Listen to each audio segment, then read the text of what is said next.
Okay, so today we're going to start talking about energy. So while we're talking about energy, some of the big ideas to keep in mind, we're going to talk about the derivation of energy, kinetic energy, potential energy, and particularly potential energy from gravity and springs. That's my neighbor mowing their yard. So let's start off with a brief kind of review of what we've been talking about. Now we've started talking about this idea of work. And you knew that work was equal to a force times distance. And remember, it was only the x component, work is going up, that matters. So let's say that you have this person here, this strong person right here, because they're going to lift this rock. And they're going to lift this rock up to here. So let's say that this rock is 50 kilograms. And we want to know how much work they did to lift the rock up to this place, which is 2 meters tall. So first, how do we start off every problem? We start by drawing a force diagram. So if we draw this little force diagram, here's the rock. And what forces do we have? Okay, well, we've got gravity, force of gravity, which equals mg. And then we've got the person pulling up on the rock, force from this person pulling up this rock. So if we look at this, we say that work equals force times delta x. We're looking at the work done by the person. So this would be equal to 50 kilograms times 9.8 meters per second squared times 2 meters. So this is going to equal, what is this, 100 times 9.8, or 980 joules. Remember, a joule is just equal to a Newton meter. Okay. So that's kind of where we stopped, and that's where we have talked about all last time. So let's move on and talk a little bit more about what we're doing on. So again, we're going to start with work, because work and energy are very closely related. In fact, they have the same units. So if we start with mathematical derivation, so let's call this a derivation. Yay! So we'll start with the net work is equal to net force times delta x. And you remember Newton's second law? Put a little blurb over here. Remember Newton's second law, which is F equals ma? Yep, scribble it over there. Okay, so F equals ma. So let's go ahead and say that work net equals mass times acceleration times delta x. So how do we solve for this? Well, remember those long equations we did in Chapter 2 about kinematics? Well, we were dropping things. So let's start with using our v squared equals v naught squared plus 2a delta x. So we're going to start here because, okay, so we were right here. Let's take a look at this, because if we look, this term right here matches that term. And we just got this from, well, pretty much all of Chapter 2 when we were just dropping things with constant acceleration. Again, remember, very important, that we are going to call this constant acceleration.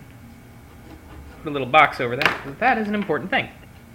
So when we're looking at this, let's move this over so we get v naught v squared over 2 equals a delta x. So now we're going to take this, put it back into here, and wind up with net work equals 1 over half m v squared minus v naught squared. Okay, I just pulled out the 2, which equals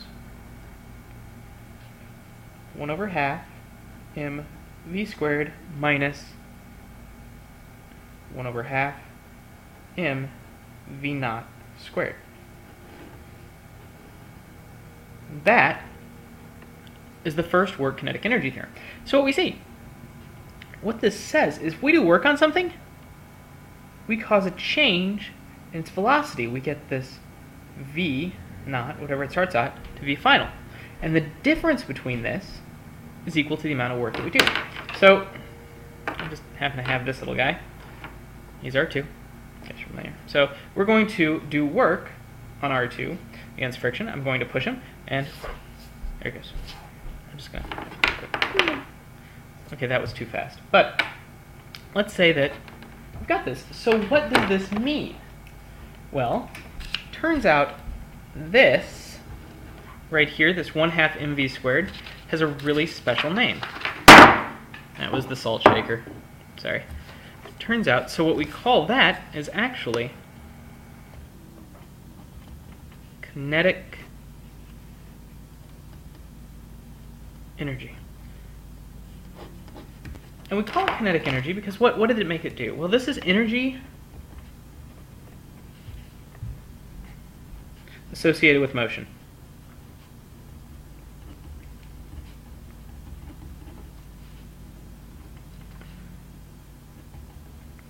Motion, which is a fancy way of saying that every time something moves, it's going to have this kinetic energy. All right? Which, I mean, you've heard the term before. So we'll define this kinetic energy equals 1/2 mv squared. And what we just said was an example of the work energy theorem,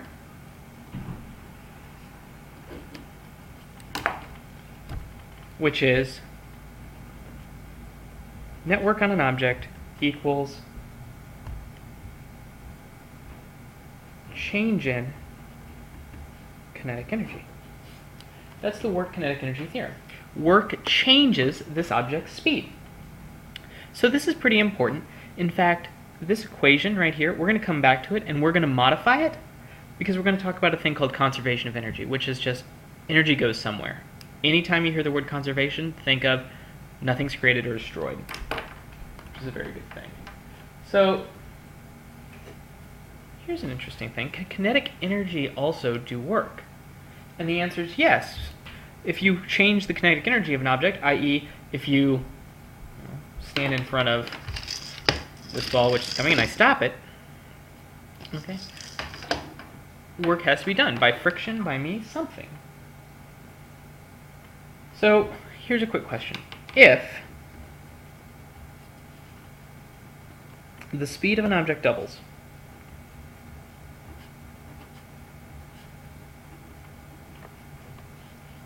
the speed of an object doubles, how much does its kinetic energy change? Now's a good time to stop the video, think about this, and then answer it. Okay, hopefully you've stopped the video, thought about this.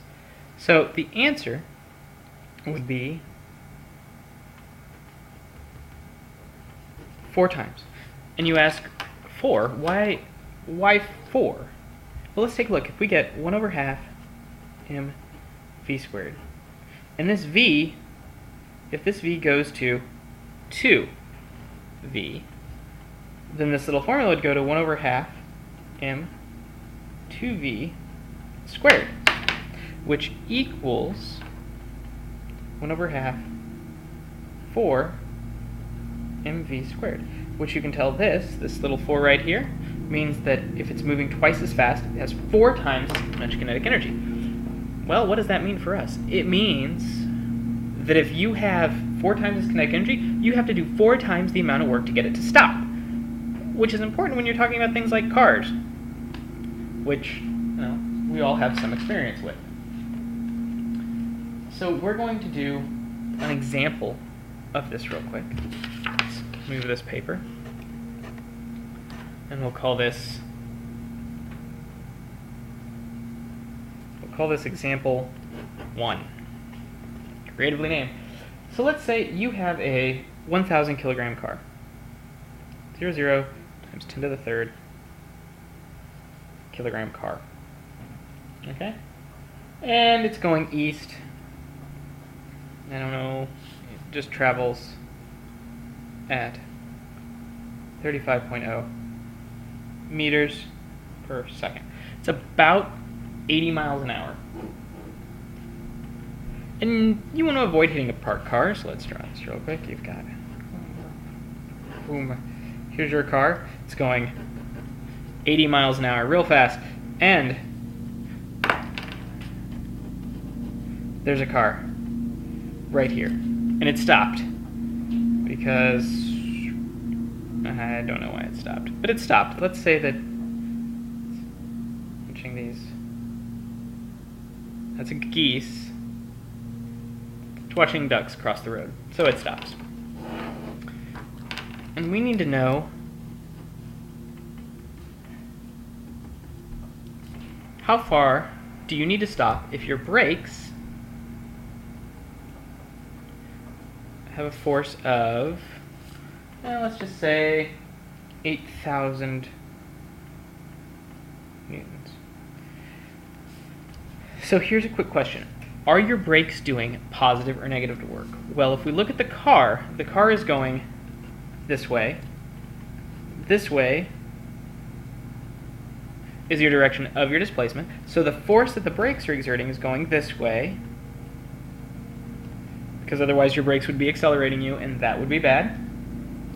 So your brakes are going to stop you.